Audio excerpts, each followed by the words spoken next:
안녕하십니까. 미주알코주알의 홍성구 기자입니다. 조지아주에서만 특별하게 다른 법들 그리고 부동산을 투자하고 수익을 올리기 위해서 우리가 알아야 되는 기본적인 지식들 지금 하나하나 알아가고 있는데요. 오늘도 저희 김효지 부동산 전문인 자리에 함께 하셨습니다. 안녕하십니까. 네, 안녕하세요. 네, 오늘은 어떤 얘기로 시작할까요?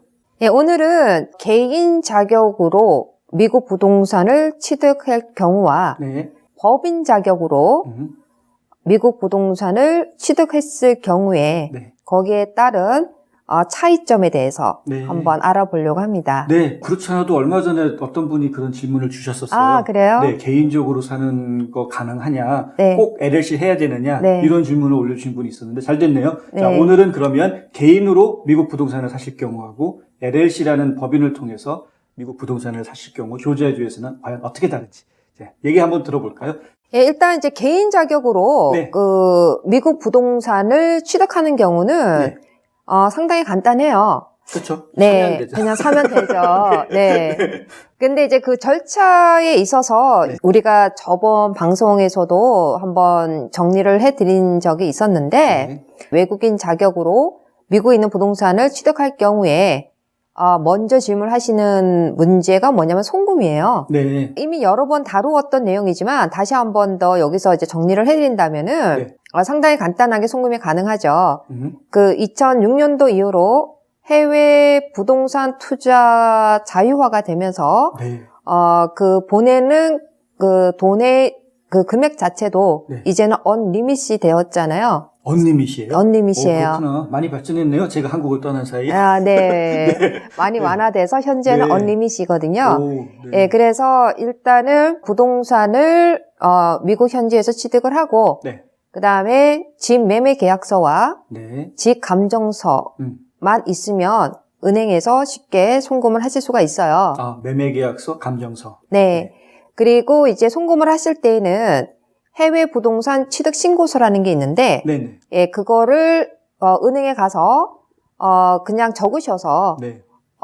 같이 돈을 송금하시면 되는데, 네. 송금할 때에는 간단하게 그 집을 클로징을 집행하는 네. 변호사의 에스크로우 계좌로 곧바로 송금을 할 그래야죠. 수가 있는 거거든요. 예, 그래요. 예, 네. 그러면은 굳이 미국에 내 개인 계좌에 그 돈을 송금할 필요 없이 그럼, 네. 네, 곧바로 네. 네, 갈 수가 네. 있어요. 네. 네, 클로징을 집행하는 변호사 에스크로우 변호사의 계좌로요. 에스크로우 계좌. 예, 그런 식으로 이제 송금이 가능한데 네.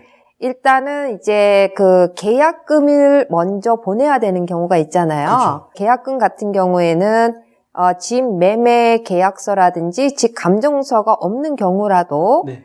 사전 신고를 하면서 그 계약금은 일단은 송금을 할 수가 있어요. 네. 그럴 경우에는 이제 클로징을 집행하는 변호사의 네. 에스크로우 계좌로 똑같이 이제 계약금을 보내는 것인데 네. 그것이 살려는 집 가격의 네. 10% 미만으로 보낼 경우에는 네. 일단 먼저 사전 신고를 해서 돈을 송금할 수가 있는 이제 그런 시스템이 있어요. 사전 신고를 먼저 해서 송금을. 네. 그 계약금이라는 부분이 네. 한국말은 단순하게 계약금 하나인데 네. 영어로 얘기하자 그러면은 어니스트 머니가 있고 네. 그리고 또 디파짓 머니라는 게 또 있더라고요. 네. 그래서 집을 다 완불하기 전에 2번을 내는 계약금을 2번 내야 되는 그런 거로 이제 우리가 헷갈리기 쉬운데 네. 그걸 좀 정리를 좀 먼저 해주시면 좋겠는데요. 일단은 어니스트 마니는 말 그대로 어니스트 마니예요. 네. 그러니까는 이제 셀러와 바이어 사이에서 집을 이제 그 구매하는 과정에서 바이어가 셀러한테 어떤 그 프로미스에 관계되는 그런 컨시더레이션으로 네. 이따 어니스트 마니를 이제 걸고 시작을 하죠. 물론 계약금이죠. 한국말로 표현을 하면. 네.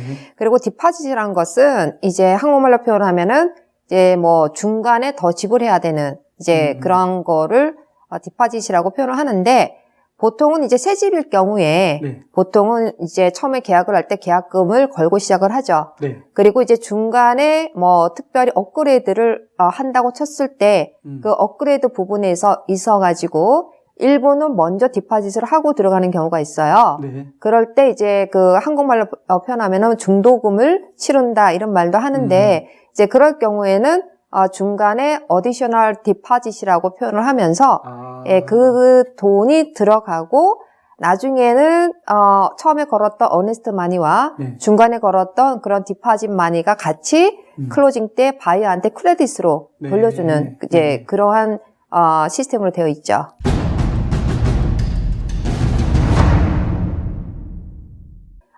한국에서 일단 돈이 송금을 미국으로 한 경우이기 때문에 네. 사후 관리가 이제 필요하겠죠. 네. 자, 그 부동산을 보유를 하게 되셨단 말이죠. 네. 예, 그러면 보유를 하는 기간 동안에는 2년에 한 번씩 그 보유 사실을 또 이제 보고를 해야 돼요. 2년마다요. 네.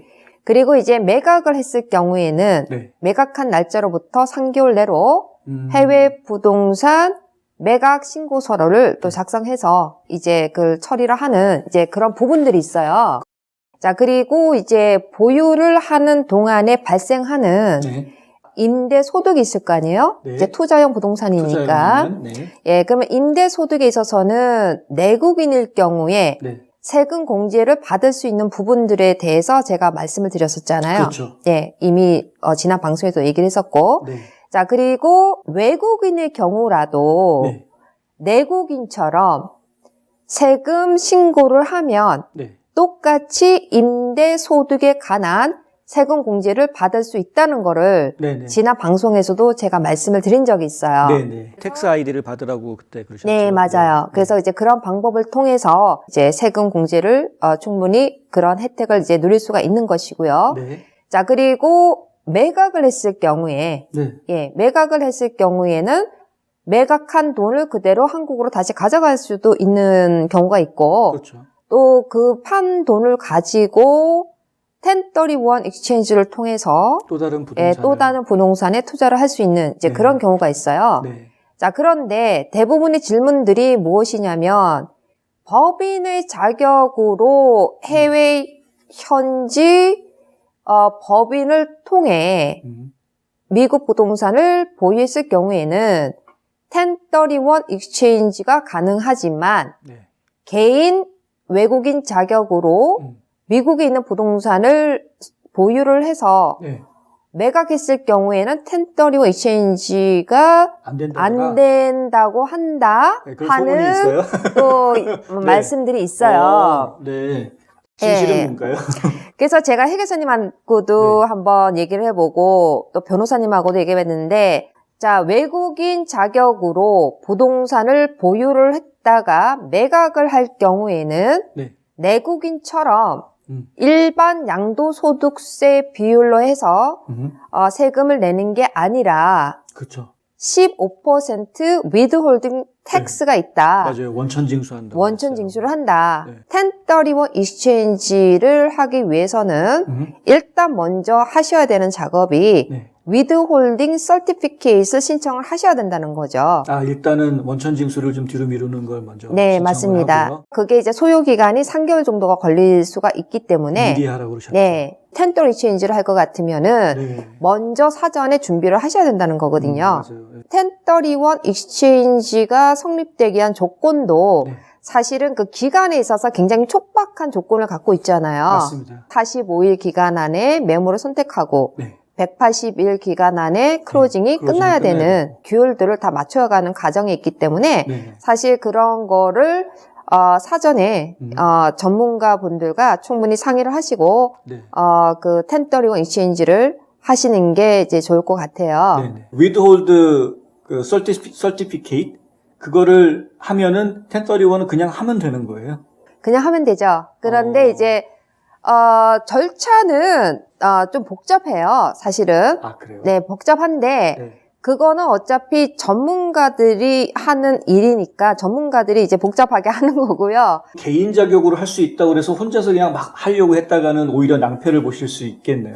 예, 개인으로서 하기는 좀 힘드실 거예요. 네. 여러 가지 가정이 맞물려서 가는 그런 부분이 있기 때문에 네, 네. 대충 상상은 될 것 같아요. 네. 일단은 서티피케이트 받는 것도 3개월 걸리는 데다가 부동산 물건 새로 1031으로 바꿔서 살 부동산 물건 알아보는 시간도 45일밖에는 주어져 있지 않은데 그나마 그것도 클로징까지는 6개월 안에 다 해야 되니까 그러려면은 굉장히 예, 진짜 전문가들한테서 미리 다 준비되어 있지 않고서는 그 개인 자격으로는 정말 힘들겠는데요.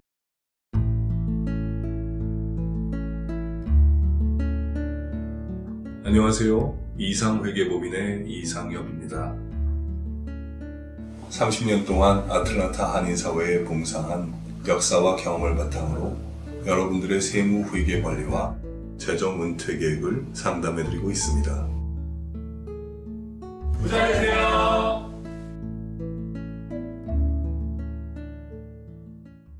자, 그러면은 해외 현지 법인의 자격으로 네. 미국 부동산을 이제 취득하는 경우에는 네. 개인 외국인 자격으로 취득하는 경우와는 좀 방법이 틀리죠. 네. 자, 첫 번째 절차는 해외 현지 법인, 미국에서 도메스틱 코퍼레이션을 일단 설립을 해야 되는 거잖아요. 네. 미국에서 법인을 설립한다. 네. 그러면 그 설립 비용은 대략 $600에서 $700 정도면 네. 일단 법인 설립은 가능하잖아요. 2020년 기준입니다. 네. 네. 근데 그 법인을 설립하는 것도 외국인이 법인을 직접 설립할 수 있나요? 외국인의 자격으로 법인 설립은 가능한데요. 네. 그럴 경우에는 third party registered agent가 인발브가 돼서 보통 이제 설립을 하는 경우가 많습니다. 그게 이제 회계사 분을 이용하시는 네, 거군요. 그럴 수도 있고 뭐 또 제3의 사람이 될 수도 있고. 시민권을 가지고 있는. 네, 그래서 거기에 이제 주주로 들어가는 방법으로 가든지 아니면 이제 또 다른 방법이 있는데요. 네. 이제 그 부분은 또 나중에 시간이 된다면 한번 다룰 수 있는 문제인 것 같고, 네, 네. 예, 어쨌든 이제 그런 방법을 통해서 일단 그 LLC나 C 코퍼레이션을 오픈할 네. 수가 있겠죠. 네. 외국인의 자격으로 이제 두 가지, 법인은 두 가지를 우리가 오픈할 수가 있죠. C 코퍼레이션과 LLC를 오픈할 수가 있어요. 그러면은 은행에 가서 계좌를 개설할 수가 있잖아요. 계좌를 이제 개설을 한 후에 네. 그런 다음에 이제 한국에서 이제 미국으로 송금이 돼야 되겠죠? 그렇죠. 네. 그러면 본인이 세운 그 법인에다가 네. 회사 자본금의 명분으로 일단은 돈을 보내올 수가 있어요. 네. 자, 그럴 경우에는 투자 명세서라는 거가 있어요. 아, 투자 명세서. 네. 네. 아까 개인 자격일 때는 해외 부동산 취득 신고서. 네. 네. 그다음에 이럴 경우는 투자 명세서. 오. 네, 해외 현지 법인 투자 명세서를 이제 작성하셔서 네. 그 돈이 자본금으로 해서 현지 법인에 이제 송금이 될 수가 있죠. 네. 그런 후에 네. 이제 부동산을 취득하실 수가 있는 거죠. 그렇죠. 그건 이제 법인이 사면 되는 거죠. 네, 네. 이제 방법이 이제 그렇게 되어 있어요. 네. 자, 그러면 사후 관리는 어떻게 하느냐?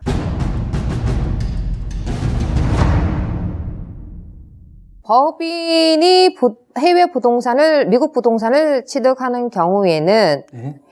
해외 현지 법인 투자 명세서라는 게 있어요. 네. 그거를 1년에 한 번씩 보고를 하셔야 된다는 거거든요. 아, 그것도 매년 해야 돼요? 네, 그거는 이제 매년 하셔야 되는데요. 네. 자, 그럴 경우 일단은 우리가 임대용 부동산을 갖고 있음으로써 발생되는 소득은 딱 두 가지로 요약할 수가 있잖아요.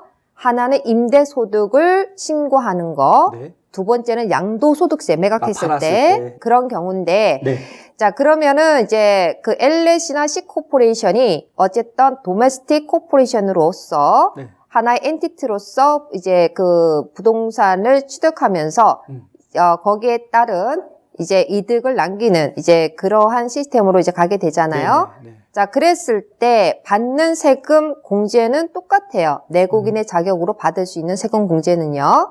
네. 왜냐면은 도메스틱 코퍼레이션이니까요. 그렇죠, 그렇죠. 네. 미국 회사죠. 네. 그리고 이제 양도소득세의 네. 부분에 있어서도 네. 이제 매각을 했을 경우 똑같이 내국인과 같이 취급을 하겠죠.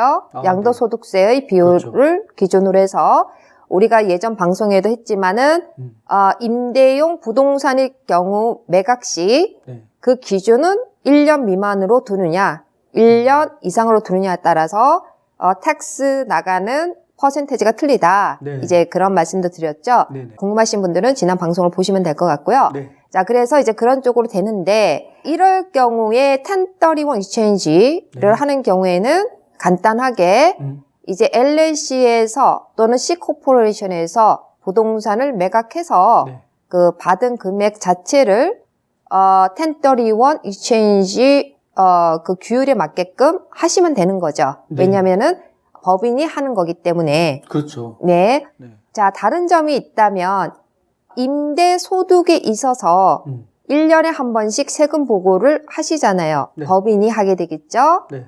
자, 그러면은 법인세가 있겠죠. 네. 그런 다음에 개인으로 배분을 받았을 때 그 배분 받은 거에 대한 또 개인 소득을 다시 한번 또 세금으로 내야 되는 그렇네요. 이 중에 어떤 그 텍스 부담이 있는 거잖아요. 네, 네. 그래서 이제 여러 가지를 우리가 개인 자격, 법인 자격으로 해서 미국 부동산을 취득, 보유, 매각했을 경우에 대한 차이점에 대해서 말씀을 드리는 건데요. 네. 자, 그렇다면 어느 방법이 가장 좋은 방법인가 하는 이제 질문들을 하세요. 그렇죠. 네.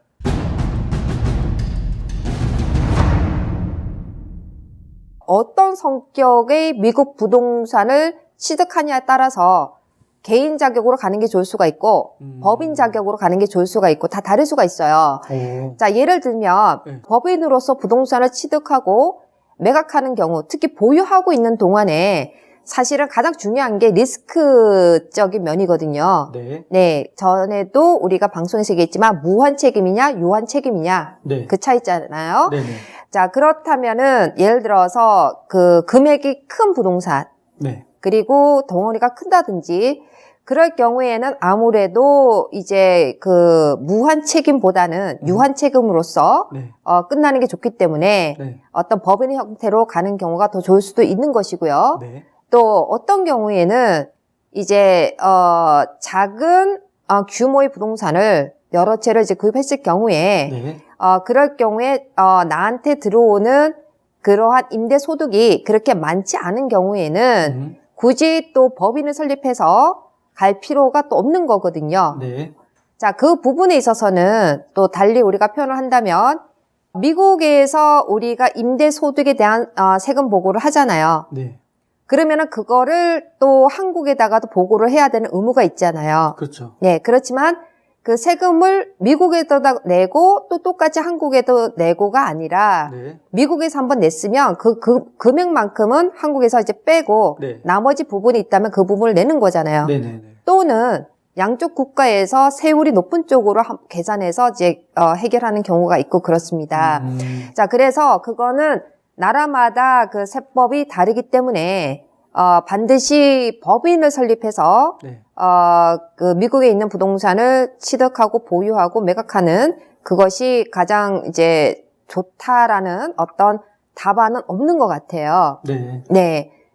학비 때문에 원하는 대학을 포기하신다고요? 장학금이나 학자금 재정 보조를 자녀에게 모두 맡기셨다고요? 아니요, 그러시면 안 되죠. 명쾌하고 유익한 정보를 드리는 리차드 명 AGM 대표가 속 시원하게 도와드립니다. AGM은 미국 2,900여 개 대학의 재정 보조 관련 데이터베이스를 기초한 실시간 분석 시스템과 자체 개발한 고객 관리 시스템을 활용하여 대학 학자금 부담을 덜어드립니다. 지금 전화하셔서 상담 받으세요. 877-212-0011 877-212-0011 오늘 제가 정리를 해보면 이미 우리가 여러 번에 걸쳐서 LLC를 통한 어떤 혜택이 과연 무엇이길래 LLC를 통해서 미국 부동산을 취득하고 보유하고 매각을 하라. 네. 이제 그런 얘기들을 하는가 부분에 있어서도 오늘 한 번 더 간추려 본다면 네. 개인 자격으로도 충분히 가능할 수 있다는 거죠. 개인 자격으로도 미국의 네. 부동산 투자하실 수 있습니다. 그 이유들은 이미 설명을 했고요. 네. 네. 여러 가지 이미 법이 있어요. 외국인 부동산 투자법 같은 법이 미국에 다 있고, 그렇죠? 네네. 그 세금 신고를 하실 때에도 텍스 아이디를 신청해서 텍스 아이디 받아서 하시는 방법이 있고, 그리고 또 그 원천 징수를 유예하는 그런 또 신청을 하실 수 있는 방법도 다 있으니까요. 법은 다 갖춰져 있으니까 걱정하지 않으셔도 되긴 합니다. 다만 좀 어려운 부분이 있기 때문에 전문가의 도움을 필요로 하실 수는 있습니다. 상속과 증여에 관한 부분들에 있어서 사실 우리가 LLC나 C코퍼레이션을 생각하는 부분들이 있는데 자, 그런 부분들은 이제 또 다음에 네. 한번 다룰 수 있도록 하겠습니다. 투자용을 이야기하면은 진짜 케이스 바이 케이스라는 네. 이제 대표님 말씀이 정말 와닿는데 네. 그 투자용이 아니고 내가 살 집을 사는 경우에는요. 그런 경우에는 좀 얘기가 다를 수 있나요? 살집을 사는 경우는 아주 간단하죠. 개인 자격으로 사시는 게 가장 좋아요. 아, 그게 낫나요? 네. 굳이 LLC 할 필요가 없습니다. 네. 나중을 위해서. 네.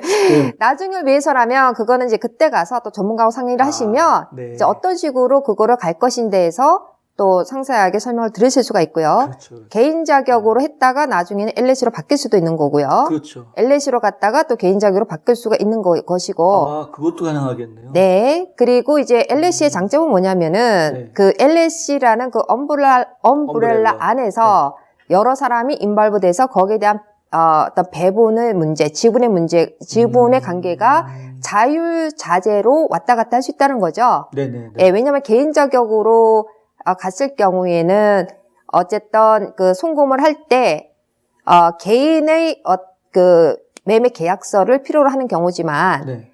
그럴 경우에는 예를 들어서 또 뭐 딸이 있다, 아들이 있다, 이제 그런 경우에 어떤 배분의 관계 어떤 그 관계성이 있을 수가 있는 거거든요. 그렇죠. 예, 그래서 그런 부분들은 전문가하고 이제 상의를 하시는 게 가장 합당한 네. 그리고 가장 이득을 많이 볼 수 있는 그러한 방법들을 말씀을 해드릴 수가 있는 것이죠. 네. 네. 잘 알겠습니다. 여러분 개인적으로 그냥 살기 위해서 거주하기 위해서 집을 사시는 경우라면 그냥 개인 자격으로 먼저 사시고요. 그럼 부동산 에이전트의 도움만 받아도 충분히 구매하시는데 문제 없으시고요. 만약에 이제 본격적으로 부동산 투자를 하시겠다라고 생각을 하시면은 그때는 아마 회계사들의 도움 그리고 변호사들의 도움이 좀 필요하시기 시작할 텐데 그거는 먼저 오신 다음에 하셔도 상관없고 네, 처음부터 준비하셔도 상관없고 경우에 따라서 다르니까 일을 벌리시기 전에 먼저 김 대표님 같은 전문가들과 그리고 또 전문 회계사나 변호사들과 미리 상담을 하셔서 그런 문제들을 준비하시고 움직이시길 바랍니다. 오늘 저희가 이제 개인 자격으로 해야 되느냐, LLC로 해야 되느냐에 대해서 조금 좀 구분이 설 수 있을 것 같아요. 네네. 도움 말씀 주신 김유진 대표님 정말 감사합니다. 네, 감사합니다. 감사합니다.